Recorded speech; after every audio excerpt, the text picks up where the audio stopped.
There is a strange kind of power in the moment you realize people are laughing at you, not with you.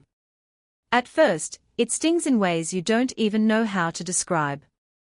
Their faces blur, their voices echo, and for a moment you feel smaller than you ever thought a person could feel.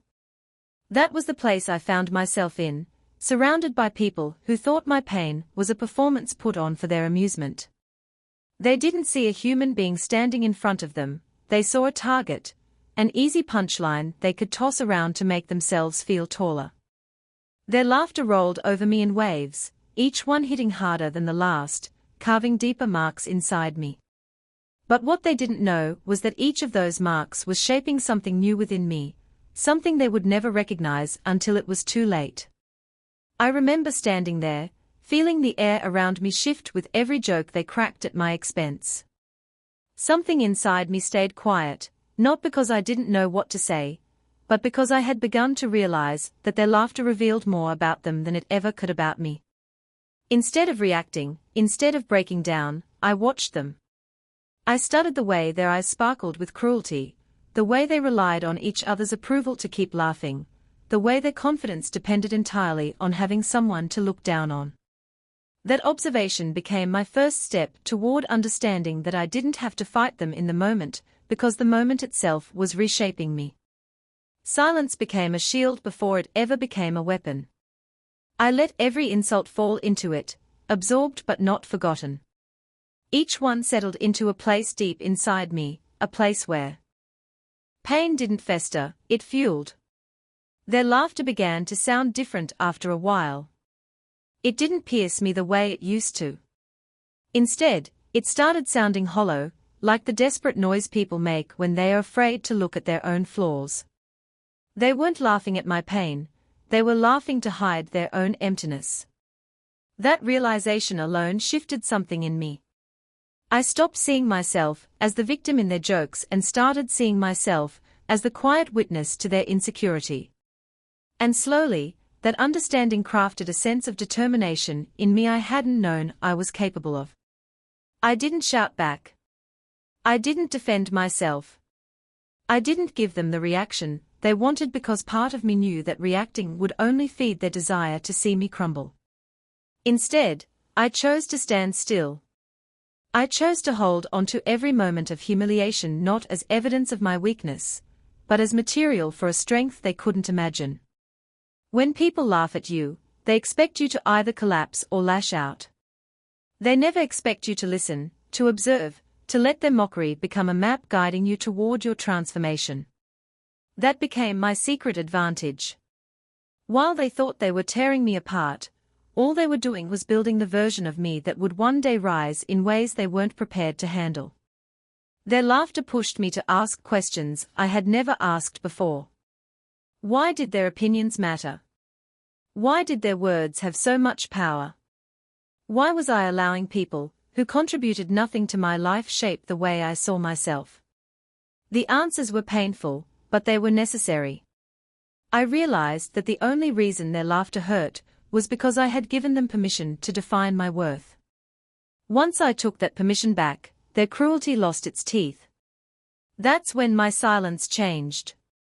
It was no longer the silence of someone who felt defeated, it was the silence of someone learning, evolving, sharpening. With every passing day, their laughter became background noise. Preparing me for the moment I would no longer stand in the shadows they thought I belonged in. That was how their laughter shaped my silent determination, not by breaking me, but by waking me up to the strength that had been inside me all along. Pain is a strange teacher, because it doesn't just visit you, it reshapes you from the inside out. It enters quietly, disguised as weakness or defeat, and then slowly carves paths through your mind and heart. While people around me were busy mocking the parts of me that hurt, I was learning to understand that pain is not a sign of failure.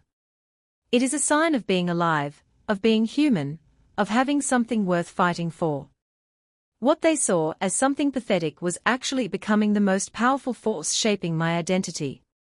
Every moment of humiliation was like a spark hitting metal, heating it, softening it, preparing it to be transformed into something stronger. I began to feel that transformation long before anyone else noticed. It didn't happen suddenly, like a dramatic moment from a story. It was slow, quiet, steady. It began with the way I breathed through the hurt instead of being crushed by it. I realized that pain demanded attention, but not the kind that came from complaining or proving myself to others. It demanded the kind of attention that forced me to confront who I was and who I wanted to become. I started seeing pain as a tool rather than a wound. Every time someone tried to break me with their words or actions, I found myself paying attention to how it made me think and move. Pain has a way of stripping you down to your rawest form, revealing truths you wouldn't have discovered on your own. It showed me all the ways I had been holding myself back, all the ways I had allowed other people to define my limits, all the ways I had accepted less than I deserved. Pain was harsh, but it was honest. And that honesty became the foundation of my transformation. There is something powerful about reaching the point where the world's opinion no longer controls your self-worth. Pain helped me reach that point. It forced me to sit with my emotions, my insecurities, my fears, and instead of being drowned by them, I learned to navigate them. The more I understood my pain, the less it felt like something to be ashamed of and the more it felt like something that was sharpening me. It was turning every insult I received into a reminder that my identity was not built by their mockery. It was built by the strength rising within me. I started to notice how pain narrowed my focus. It erased the noise that had once distracted me. It silenced the doubts other people planted in my mind. Whenever their laughter echoed, instead of sinking into it, I found myself rising above it, driven by a new sense of purpose. Pain became the fuel behind my discipline, the engine behind my ambitions, the fire behind every step I took forward. While they laughed, I worked. While they doubted, I learned. While they mocked, I evolved. And that evolution was not fueled by anger alone, it was fueled by the awareness that pain was transforming me into someone who didn't need validation, someone who didn't need applause, someone who didn't fear being underestimated. Instead of running from what hurt, I leaned into it. I let it teach me resilience, patience, clarity. Pain taught me how to stand when every part of me wanted to fall. It taught me insecurities, the illusions.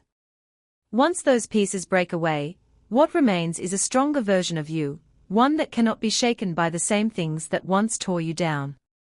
The transformation wasn't visible at first.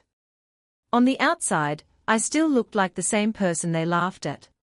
But beneath the surface, everything was shifting. My mind was becoming sharper, my emotions more balanced, my purpose clearer.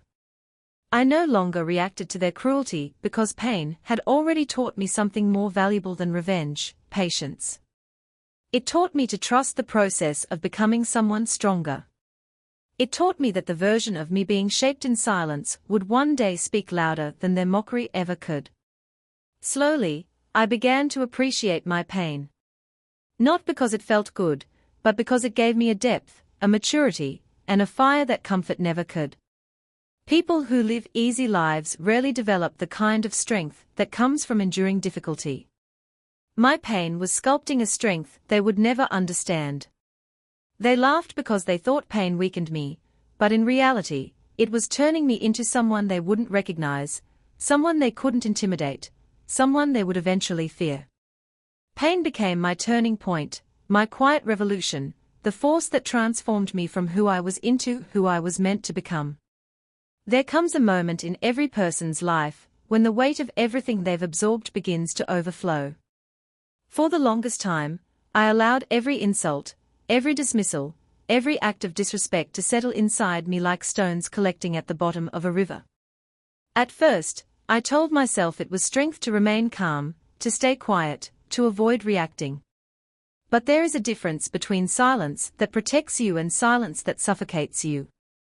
I didn't realize I had crossed that line until one day, without warning, I could feel the shift inside me. The hurt didn't sit in my chest the way it used to, instead, it transformed into a feeling I can moment I understood that absorbing pain was no longer an act of endurance, it had become a burden I was choosing to carry. And that realization sparked something powerful in me. It was the first time I truly saw how much I had allowed others to shape my identity through their negativity. I had mistaken my ability to tolerate hurt as a sign of strength, when in reality, it was keeping me trapped in the version of myself that they created, not the version I wanted to be. That day, I decided something needed to change, not in them, but in me. It wasn't about revenge, not yet. It was about reclaiming control over my own life, my emotions, my sense of self. The moment I made that decision, the world around me didn't suddenly shift, but something inside me did. For the first time, I felt the walls I had built to contain my pain begin to crack, not from breaking down, but from breaking open. I realized I didn't have to be the quiet receiver of hurt anymore. I didn't have to let their words echo in me like permanent scars. I had the ability, and the right, to stop giving them space in my mind and heart. The transformation didn't happen in a dramatic outburst. It didn't come with shouting or slamming doors. It arrived in the form of a quiet awakening, a simple but powerful understanding that I didn't owe anyone access to my vulnerability. I didn't have to let them shape my story. For so long, I had been reacting to the pain they caused by internalizing it, making it my responsibility to deal with quietly. What I didn't realize was that by doing so, I had given them control over me. Every time I stayed silent out of fear, every time I accepted disrespect instead of confronting it, I was handing them pieces of my strength without even noticing. But the moment I acknowledged this truth, everything began to realign. I stopped shrinking myself to fit the image they created. I stopped letting their laughter dictate the way I felt about myself. I stopped giving importance to people reach a point where absorbing pain is no longer an option. You begin to see the world differently. You see people for who they are, not who you wished they were. You recognize the ones who thrive on weakness, the ones who push others down to lift themselves up, the ones who mistake kindness for submission. And once you see them clearly, you can no longer allow them to influence you. It was in that clarity that I found a new sense of power. I learned that reclaiming control didn't require loud declarations or dramatic confrontations. It required boundaries. It required self-respect. It required the courage to choose myself, even when choosing myself meant disappointing others or walking away from people who were comfortable stepping on me. Each time I enforced a boundary, each time I spoke up instead of staying silent, I could feel myself growing into a version of me that was no longer defined by pain. The more I prioritized my dignity, the less space their opinions took up in my mind. And with every shift, I began to understand something important. Control isn't something people take from you, it's something you give away, often without realizing it. And once you take it back, even in small steps, your entire life begins to change. This newfound strength didn't make me unbreakable, but it made me unafraid of breaking. It made me realize that the power to rebuild was mine. I didn't need their approval, their validation, their acceptance. I needed my own.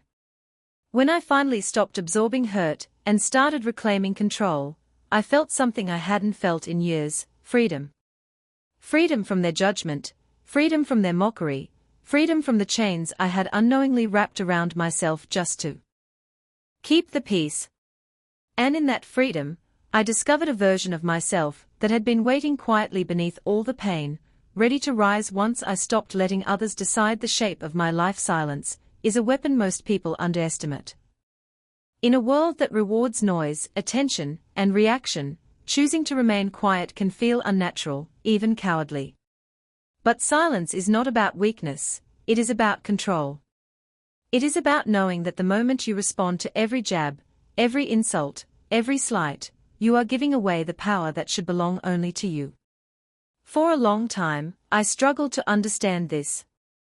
I believed that I needed to explain myself, defend myself, justify every reaction, and prove to everyone that I was not what they said I was. But the more I did, the more trapped I felt. Every word I spoke, every argument I engaged in, only fed into their perception of me, only reinforced their ability to manipulate me, only gave them a stage on which to perform their cruelty. That realization was the turning point. I began to see silence not as absence, but as presence. It was not the absence of action or thought, but the presence of power in its most disciplined form. When I stopped reacting, I began to observe. I watched the people who had laughed at me, who had tried to diminish me, who had assumed that my quietness was weakness. I watched their movements, their habits, their reliance on the opinions of others to validate their confidence. And I understood that their laughter, their mockery, their cruelty was a mask covering their own fear, their own insecurity, their own inability to face life without needing someone else to belittle. That understanding changed everything. Instead of responding, I let them speak, let them laugh, let them underestimate me. And while they focused on trying to provoke me, I focused on building myself.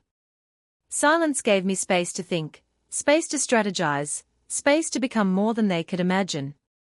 It allowed me to turn inward, to sharpen my mind, to align my emotions, to convert every insult into a lesson, every joke into fuel, every scorn into motivation.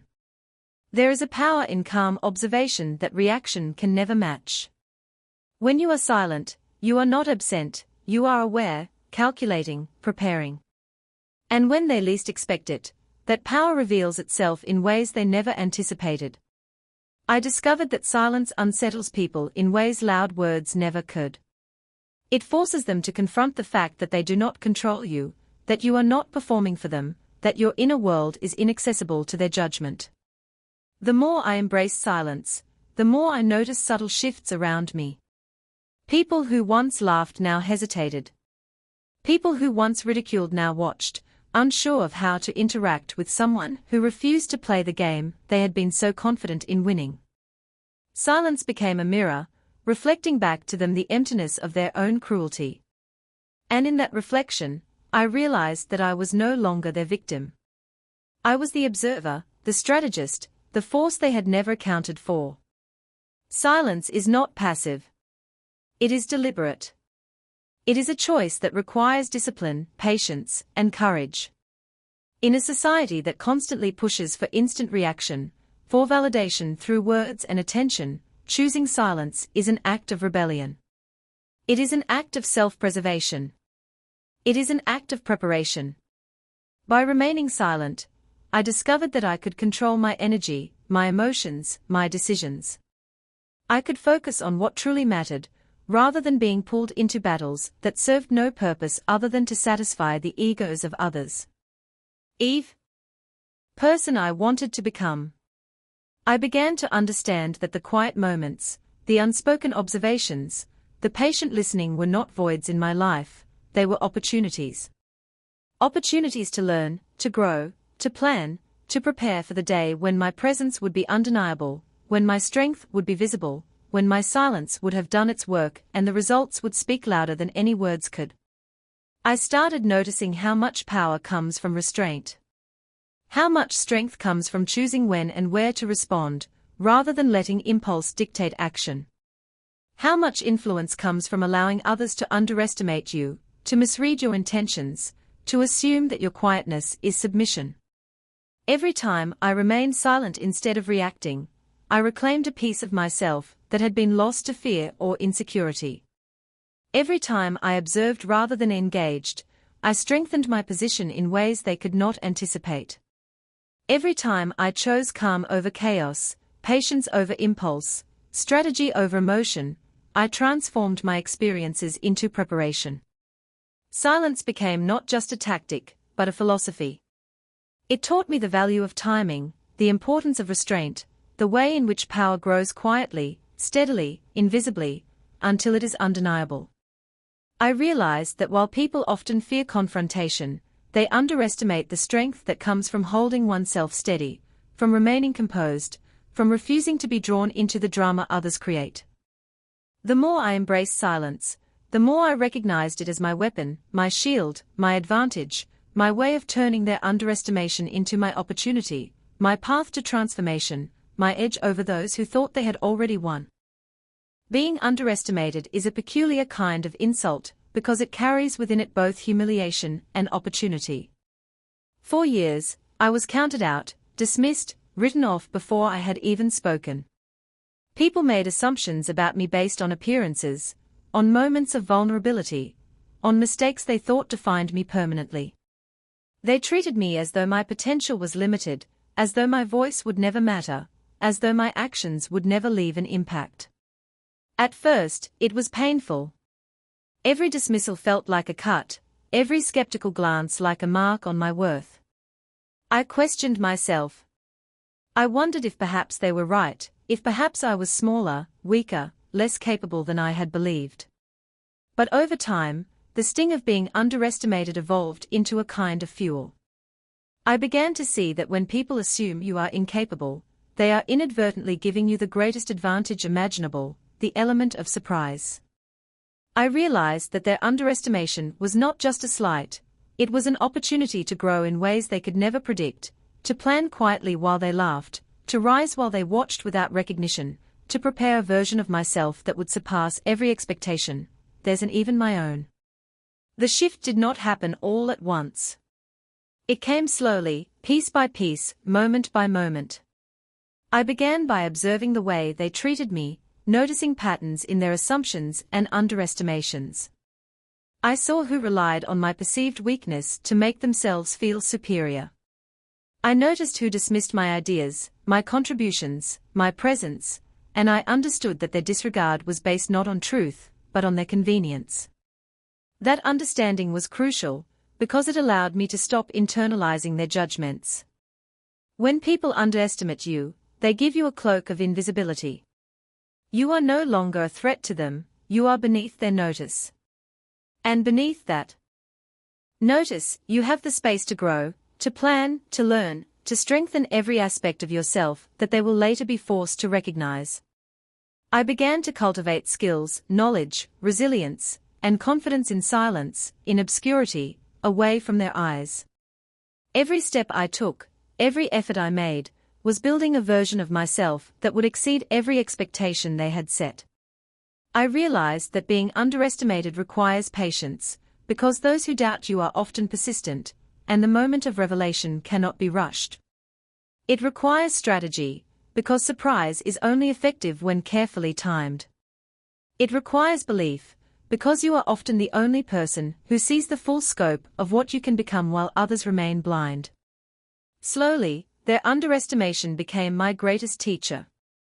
It taught me where I was strong, where I needed growth, how to move without being detected, and how to prepare for the moment when their assumptions would crumble. Every laugh, every sneer, every dismissive comment added fuel to the determination that had been quietly building inside me. I stopped trying to prove myself in real time, because I understood that proof is most powerful when it arrives fully formed, complete, undeniable. I shifted my energy from responding to their judgments to perfecting my craft, my mindset, my presence, my capabilities. And as I grew in ways they could not perceive, I also developed a kind of calm confidence, the knowledge that the moment would come when their underestimation would work against them. They assumed I was weak, but they didn't know that their assumptions had freed me from scrutiny, that their doubt had allowed me the freedom to grow beyond the limits they had imagined, that their laughter had become the soundtrack to my preparation. Being underestimated is a double-edged sword. It wounds the ego, but it sharpens the mind. It diminishes public recognition, but it strengthens internal resolve. It encourages people to dismiss you, but it results of my preparation became visible, their underestimation turned into astonishment.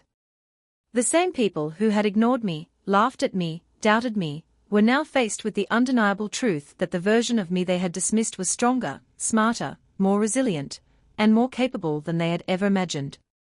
Being underestimated taught me patience, taught me strategy, taught me focus, taught me the power of silent preparation, and above all, it taught me that the greatest revenge is not in retaliation, but in transformation, in becoming someone whose very existence challenges every assumption they ever made about you, in rising quietly until the impact is impossible to ignore, in showing the world that their doubt was never your limitation, but your launch pad, and that being underestimated is often the most powerful gift you can receive when you learn to use it wisely. Fear is a subtle but powerful emotion, both in the one who experiences it and in the one who inspires it.